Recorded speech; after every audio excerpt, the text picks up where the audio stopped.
इश्क का नगमा जुनून के साज पे गाते हैं हम, अपने गम की आग से पत्थर को पिघलाते हैं हम। जाग उठते हैं तो सूली पर भी नींद आती नहीं, और वक्त आ जाए तो अंगारों पे सो जाते हैं हम। कभी आपने सोचा था कि एंकर ऐसे हो जाएंगे कि वो समाज को खत्म करने के लिए, समाज में जहर बोने के लिए, धर्म के नाम पर ऐसे हुंकार लगाएंगे, थंबनेल ऐसे बनेंगे? ये कल्पना थी कभी आप लोगों को? एक ना एक दिन ये दौर गुजरेगा, सुरंग का दूसरा छोर आएगा। एक मानसिक बीमार बाबा बुलडोजर की बात करता है, हिंदू राष्ट्र की बात करता है जो बिल्कुल असंवैधानिक है, और बड़े बड़े चैनल के पत्रकार उस बाबा बागेश्वर के चरणों में लौट के बाबा जिंदाबाद के नारे लगाते हैं। ये क्या है? ये लोगों को चुनाव जीतने के लिए धार्मिक अफीम चटाने का एक प्रयोग है जो इस देश को बहुत भारी पड़ता है। अब तो टीवी में बैठ के हुंकार लगाई जाती है, धर्म के नाम पर हुंकार लगाई जाती है। पत्रकार एक जहर बोने का काम कर रहा है, उन्माद फैलाने का काम कर रहा है। ये तो इससे ज्यादा खराब और भी कुछ हो सकता है क्या देश में? पत्रकारिता की जो ये पीढ़ी आई है वो सुविधा भोगी संस्कृति के साथ आई है। 2024 का जो चुनाव है इन दिनों अपने सबसे संवेदनशील और नाजुक मोड़ पर है। क्यों? क्योंकि इस चुनाव में सारे दल अपने अपने जहर के साथ प्रस्तुत होंगे।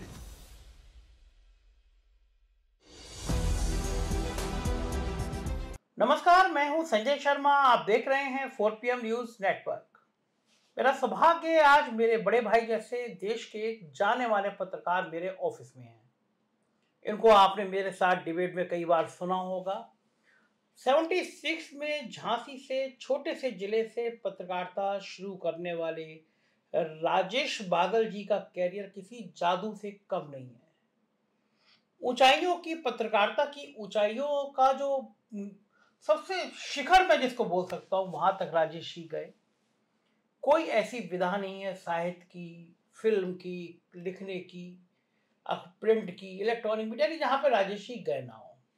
आज राजेश जी मेरे साथ हैं। हम उनसे तमाम मुद्दों पर, देश की राजनीति पर, पत्रकारिता पे बातचीत करेंगे। वो आए तो मुझे लगा इतना बढ़िया मौका छोड़ना नहीं चाहिए बात करने का। शुक्रिया राजेश जी। आप धन्यवाद संजय। वो चाय पिलाने से पहले मैंने आपसे गुफ्तगू शुरू कर दी है ना कि बातचीत हो जाए। राजेश जी, पहले सबसे पहले इतनी सारी चीजें आपके पटारे में है ना, आपके अपने जीवन में, कि मुझे तो एक याद करूं दूसरी भूल जाता हूं।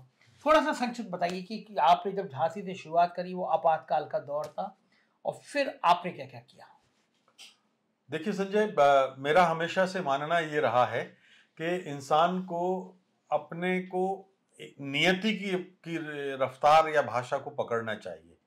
आपकी नियति, आपकी डेस्टिनी, आपके बारे में आपकी स्क्रिप्ट वो उसको अलग तरीके से लिखती है। आप कुछ और बनना चाहते हैं लेकिन नियति आपकी अलग तरीके से लिखती है। तो मेरे मामले में भी यही हुआ। मैं जाना फौज में चाहता था, मेरे पिताजी डॉक्टर बनाना चाहते थे, मेरे चाचा जी प्रोफेसर बनाना चाहते थे, मेरा बैंक में सिलेक्शन हो गया, मैं रेडियो में अनाउंसर हो गया, लेकिन मेरी नियति मुझे पत्रकारिता में ले जाना चाहती थी। तो सारी चीज़ें, मेरा आर्मी में सिलेक्शन हो गया था सेकंड लेफ्टिनेंट के तौर पे। तो लेकिन हुआ ये वही जो मेरी नियति ले जाना चाहती थी। 1976 में मुझे, इस देश में आज़ादी से पहले काकोरी केस हुआ था जहां ट्रेन से खजाना लूटने की जो घटना हुई थी, उसके एक आरोपी थे रामसेवक रावत। और उस ट्रेन का खजाना लूटने के लिए जब वो लोग तैयारियां कर रहे थे तो बम बनाने के प्रयास में उनका एक हाथ उड़ गया था, कट गया था। उसके बाद वो उस मुहिम में शामिल नहीं हो पाए और उनको बड़ा उसका खेद रहा सारी जिंदगी। और वो मुझे पत्रकारिता में लाए क्योंकि वो दैनिक जागरण झांसी के समाचार संपादक थे और मैं अपने ज़िले में कॉलेज में पढ़ता था। आपातकाल लग गया था, सेंसरशिप लागू थी, तो हम स्थानीय अखबारों में काम करते थे और सेंसरशिप से बचते बचाते, और वो बड़ी लंबी कहानियां हैं वो तो, लेकिन प्रशासन के सहयोग से हम लोग चुपचाप उस सेंसरशिप का उल्लंघन करते हुए और बिल्कुल निष्पक्ष और खुली खुली खबरें लोगों तक पहुंचाते थे। तो ऐसे शुरुआत। उसके बाद फिर क्या क्या हुआ? उसके बाद जब मेरी खबरें बहुत लोकप्रिय होने लगी तो यूएनआई से एक ऑफर आया और यूएनआई के साथ मैंने साल डेढ़ साल तक काम किया। उस पूरे आसपास के कई जिलों में यूएनआई के कोई रिपोर्टर नहीं था, तो मैं 3-4 जिलों का यूएनआई के लिए रिपोर्टिंग करता था। यूएनआई के बाद मैंने पीटीआई के लिए रिपोर्टिंग शुरू कर दी, क्योंकि यूएनआई से फिर किसी वजह से रिश्ता टूट गया। अब वो कहानी सब, हर कहानी अपने आप में बड़ी नाटकीय है। फिर मैं पीटीआई के साथ आया। पीटीआई के साथ साथ मेरा रिश्ता रेडियो से बन गया था, तो रेडियो पत्रकारिता भी मेरी शुरू हो गई थी उसी समय से। और उन दिनों इंदौर से निकलने वाला अखबार नई दुनिया, जिसको उसको प्रिंटिंग के कई अवार्ड, नेशनल अवार्ड मिले थे, भारतीय हिंदी पत्रकारिता का सर्वश्रेष्ठ अखबार मान लिया गया था, पत्रकारिता के नजरिए से और भाषा के नजरिए से और लेआउट के नजरिए से। तो उसके प्रधान संपादक थे सदी के महान संपादक राजेंद्र माथुर। फिर उन्होंने मेरे आलेख और मेरी रिपोर्ट छापना शुरू कर दिया। एक ऐसा मामला हुआ जो भारत की आज़ादी का पहला और आखिरी मामला है, वहाँ पत्रकारों को सताए जाने का कुछ मामला हुआ। हम सारे लोग नौजवान थे उस समय, और एडमिनिस्ट्रेशन ने हमको धमकाना शुरू किया, जान से मारने की धमकियाँ मिलने लगी, मुकदमे दर्ज होने लगे। तो अंततः, चूंकि मैं बहुत लंबा समय नहीं है तो मैं संक्षिप्त में बता देता हूँ, तो उसमें एक हम लोगों ने मजिस्ट्रेटी जांच की रिपोर्ट कहीं से हासिल कर ली थी, और वो रिपोर्ट जिला प्रशासन और सरकार चाहती थी कि हम बताएं कि वो रिपोर्ट का सोर्स क्या है। रिपोर्ट का सोर्स बताने के लिए हम बाध्य नहीं थे। तो 8 घंटे विधानसभा में बहस हुई, जुडिशियल इंक्वायरी कमीशन बैठा, 2 साल तक इंक्वायरी कमीशन की सुनवाई हुई, और हम लोगों ने के पक्ष में उसकी रिपोर्ट गई। Simultaneously press council of India ने भी इसकी जांच कराई। कभी ये नहीं होता संजय कि 2 सेमी जुडिशियल बॉडी एक मामले की जांच करती हों। तो प्रेस काउंसिल ऑफ इंडिया के जांच दल ने जांच की, उसमें भी हम लोग जीते। और जब हमें पाया गया उस दौर में, तो राजेंद्र माथुर ने फिर उसके बाद हमें अवसर दिया कि आप आओ, नई दुनिया में आओ, और इस तरह से मैं नई दुनिया में सह संपादक होके इंदौर जा पहुंचा। उसके बाद दिल्ली आप आए, और आज तक, और फिर राज्यसभा, वो सब दौर। उसके बाद ऐसा हुआ कि राजेंद्र माथुर जी 1982 में नवभारत टाइम्स दिल्ली के प्रधान संपादक होके जा पहुंचे। इसी बीच में एक शुरुआत हमारी हो गई थी 1979-80 में। रविवार नाम की एक मैगजीन निकलती थी, बहुत देश की सबसे शानदार साप्ताहिक समाचार पत्रिका थी, और उसने दिनमान, जो उस समय श्रेष्ठतम पत्रिका थी, दिनमान को भी ठंडा कर दिया था। तो सुरेंद्र प्रताप सिंह उसके संपादक थे, तो वो मुझे रविवार में भी लिखवाते थे। और राजेंद्र माथुर हमारे ऐसे प्रधान संपादक जिन्होंने मुझे नई दुनिया में काम करते हुए रविवार में लिखने की अनुमति प्रदान की थी। तो वो नवभारत टाइम्स के प्रधान संपादक हो गए। तो उस समय 1983 में लखनऊ से नवभारत टाइम्स शुरू होना था, तो मेरा चुनाव चीफ सब के तौर पे यहाँ के लिए हुआ। किन्हीं वजहों से, तो वो फिर एक अलग कहानी है और वो भी नाटकीय है, तो मैं नहीं आ सका। 1984-85 में जब ये योजना बनी कि जयपुर से भी नवभारत टाइम्स का संस्करण निकाला जाए, तो फिर मैंने वहां जाकर के जयपुर गया और वहां से नवभारत टाइम्स का संस्करण शुरू किया, जिसने बहुत लोकप्रियता हासिल की। और राजस्थान में बिकने वाला 1.5 लाख के आसपास हम लोग उस वक्त पहुंचे थे। और फिर उसके बाद भाचावत की आयोग की जो अनुशंसाएं आई, तो हम लोगों ने अपनी वेतनमान को मांगा, वो मामला फैला, तालाबंदी हुई, हम लोगों का दिल्ली ट्रांसफ़र कर दिया गया। दिल्ली में हम लोग रहे। मैंने फीचर एडिटर के तौर पे काम किया, और नवभारत टाइम्स ने एक फीचर पेज शुरू किया था। आपको याद हो कि 90 के आसपास एक बड़ा धमाका हुआ था पैमेला बोरदेस का। तो मैंने जो है एक फुल पेज फीचर लिखा था, पैमेला एक बयान से इतना बवेला, बहुत पॉपुलर हुआ था। तो इस तरह से नवभारत टाइम्स दिल्ली में मैं रहा। तब तक मेरी शादी हो चुकी थी और मेरी पत्नी मध्य प्रदेश में थी, प्रोफेसर थी। तो जाहिर सी बात है, हमारा जो प्राइवेट था उनका सरकारी था, तो हम 2 में से किसी एक को अपने जॉब की कुर्बानी करनी थी। तो मैं फिर नई दुनिया भोपाल में न्यूज़ एडिटर होके 1991 में गया। तो इस तरह से मेरी भोपाल की तक हम पहुंच गए। लेकिन जयपुर में 87 या 88 में दूरदर्शन शुरू हुआ था, और वहां मैं खबरें पढ़ने लगा था। तो टेलीविजन की पारी जयपुर में रहते हुए शुरू हुई, और फिर आज तक, और फिर राज्यसभा। आज तक और जब उसमें बीच में फिर बहुत ही एक जबरदस्त कहानी है। जब मैं भोपाल पहुंच गया तो हमारे दोस्त मतलब अब नहीं रहे इस दुनिया में, विनोद दुआ जी। तो विनोद दुआ जी ने परख नाम से एक प्रोग्राम शुरू किया जो भारत का अब तक का श्रेष्ठतम समाज साप्ताहिक समाचार कार्यक्रम था। तो पहले एपिसोड से लेकर आखिरी एपिसोड तक उसमें मैं रहा, पहली समाचार पत्रिका थी। और उसके बाद फिर उन्हीं को, बहुत से लोग ये समझते हैं कि आज तक पहला डेली न्यूज बुलेटिन था दूरदर्शन पे, ऐसा नहीं है। पहला न्यूज बुलेटिन विनोद दुआ जी ने शुरू किया था न्यूज वेव के नाम से, और वो आज तक उसी टाइम स्लॉट पे था जिसमें बाद में आज तक आया। ओके। तो उस तरह से मैं उसके साथ सर हाँ, उसका हमने आपको देखा कई बार, राज्यसभा टीवी में गए, आपने डाकुओं के इंटरव्यू की और तमाम चीज़ें। फिर आपको लिखने का भी शौक हुआ, आपने जगजीत सिंह के ऊपर अभी हाल में आपकी किताब भी आई है। कितनी किताबें लिख डाली राजेश जी आपने?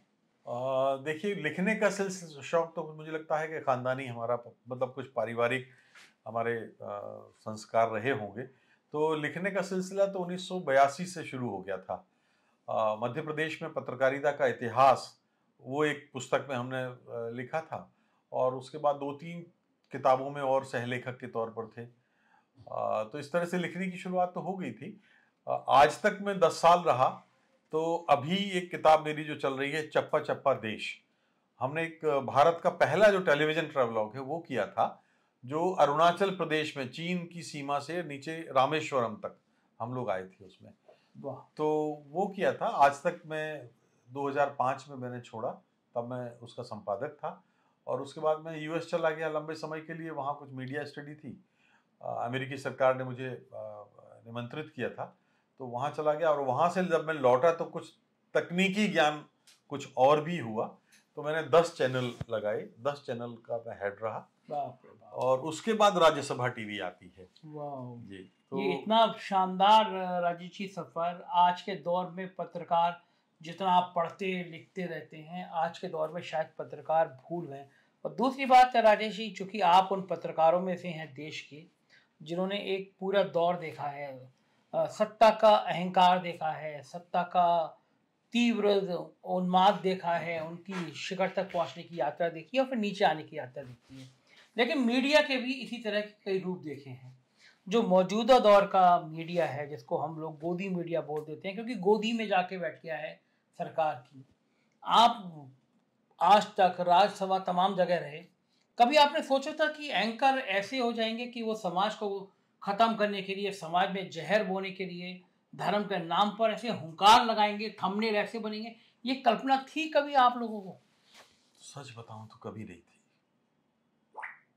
और बहुत खराब दौर आज का जो हम देख रहे हैं।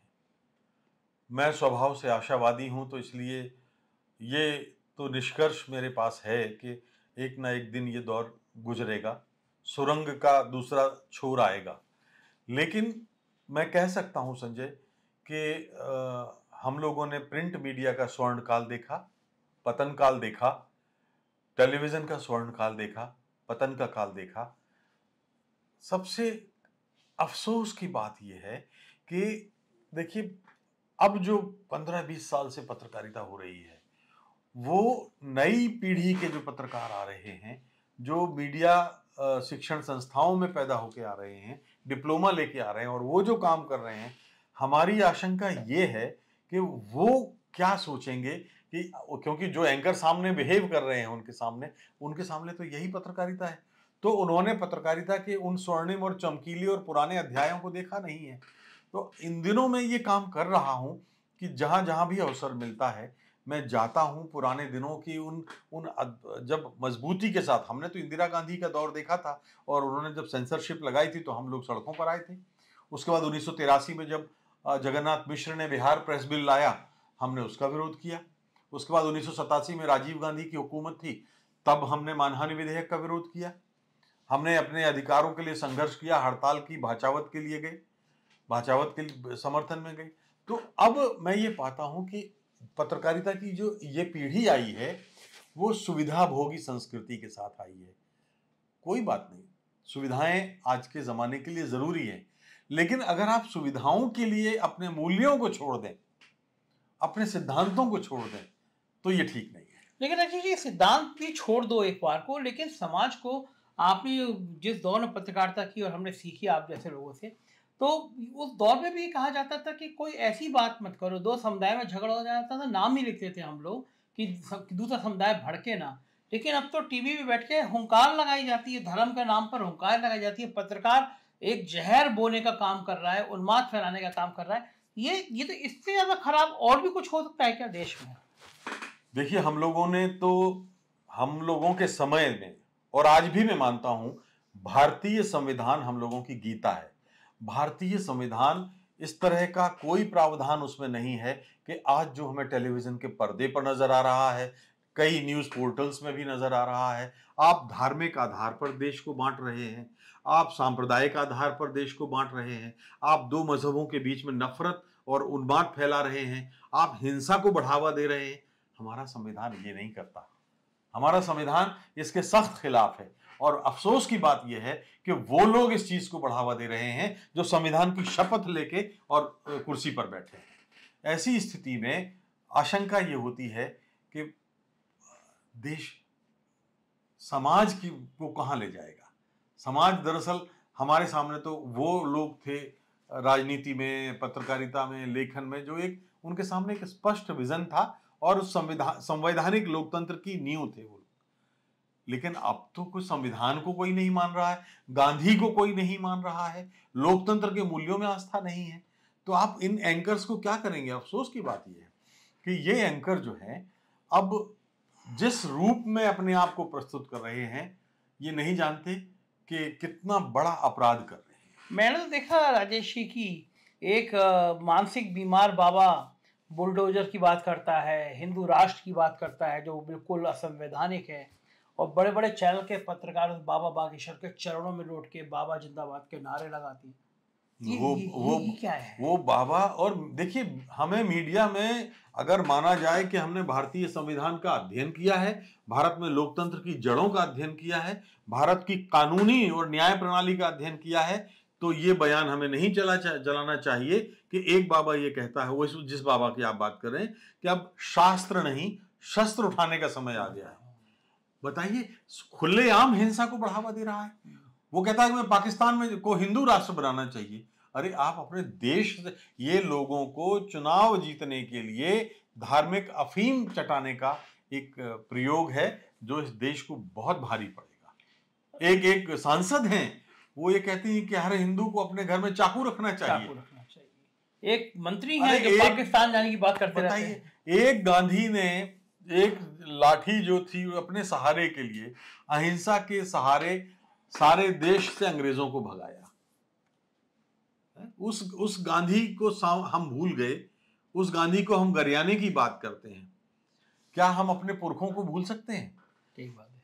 क्या संजय भाई ये बताओ, हमारे जो पूर्वज थे, जो भी इस देश के पूर्वज थे, अगर अंग्रेज यहां थे तो लाखों लोग उस अंग्रेज हुकूमत के गुलाम थे कि नहीं थे? तो इसका मतलब वो देशद्रोही थे। हम गांधी को गरिया रहे हैं जिसने आजादी के लिए लड़ाई लड़ी, हम नेहरू को गरियाते हैं, हम सुभाष चंद्र बोस को गरियाते हैं, सरदार भगत सिंह को हम कहते हैं कि वो तो कम्युनिस्ट था। उस समय ये नहीं था, जिनके दिलों में बंटवारा नहीं था, केवल और केवल देश की आजादी का उसूल था।